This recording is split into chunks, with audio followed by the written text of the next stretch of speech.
Iniciação ao Hermetismo, Franz Bardon. Áudio 17. O plano astral. É muitas vezes definido como a quarta dimensão.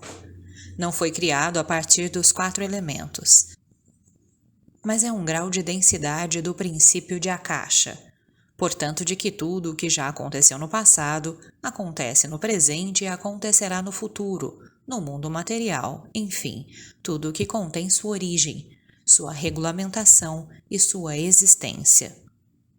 Como já referimos em sua forma mais sutil, o Akasha é o nosso velho conhecido éter, no qual, entre outras coisas, propagam-se as ondas elétricas e magnéticas. Ele é também a esfera das vibrações, de onde se originam a luz, o som, a cor, o ritmo e, com estes, toda a vida que existe. Como o Akasha é a origem de todo ser, naturalmente nele há o reflexo de tudo. De tudo que já aconteceu no passado, acontece no presente e acontecerá no futuro. É por isso que consideramos o plano astral como a emanação do eterno, sem começo nem fim, e que, portanto, é isento de espaço e de tempo. O iniciado que consegue alcançar esse plano encontra tudo nele, mesmo quando se tratam de fatos ocorridos no passado, que ocorrem no presente ou ocorrerão no futuro. A amplitude do alcance da sua percepção depende do seu grau de aperfeiçoamento. O plano astral é definido pela maioria das religiões, pelos ocultistas e espiritualistas como o além, entre aspas. Mas para o iniciado torna-se claro que não existe um aquém ou um além, e é por isso que ele não teme a morte, cujo conceito lhe é estranho. Você está ouvindo o canal Eu Ouvi Aquele Livro. Se porventura, através do trabalho de decomposição dos elementos ou de uma súbita ruptura dissolver-se a matriz astral, que é a matéria aglutinante entre o corpo material denso e o corpo astral, instala-se aquilo que chamamos geralmente de morte, mas que na realidade é só uma passagem do mundo terreno ao mundo astral. Baseado nessa lei, o iniciado não conhece o medo da morte, pois ele sabe que não irá para o desconhecido.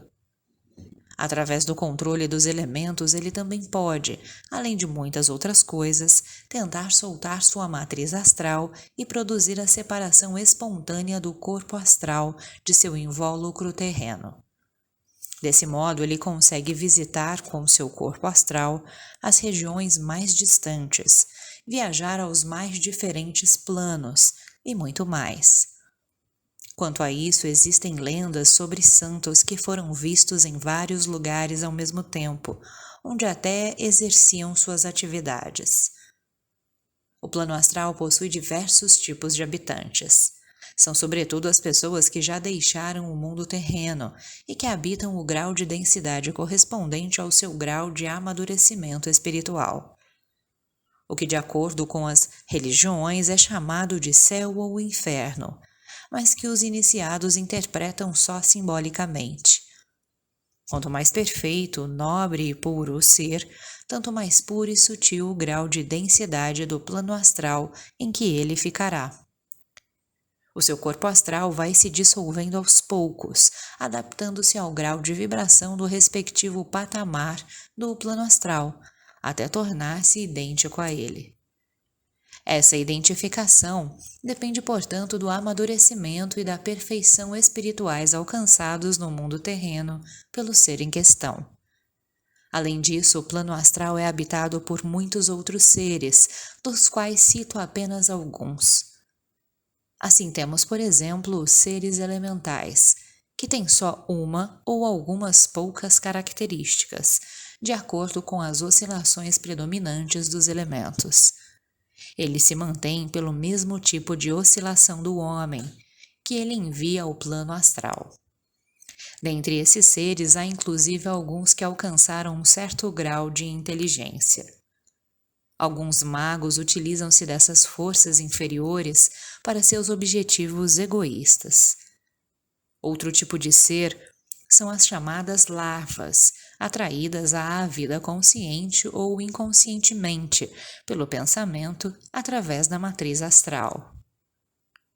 Na verdade, elas não são seres concretos, mas somente formas que se mantêm vivas pelas paixões do mundo animal, no patamar mais baixo do mundo astral. Seu impulso de autopreservação pode trazê-las à esfera daquelas pessoas cujas paixões têm o poder de atraí-las. Elas querem despertar, direta ou indiretamente, as paixões adormecidas no homem e atiçá-las. Caso essas formas consigam induzir uma pessoa a essas paixões, então elas se nutrem, mantêm e fortalecem com a irradiação provocada pela paixão no homem. Uma pessoa muito carregada por essas paixões traz consigo na esfera mais baixa de seu plano astral todo um exército dessas larvas. A luta contra elas é acirrada, e no campo da magia e do domínio dos elementos, esse é um componente importante.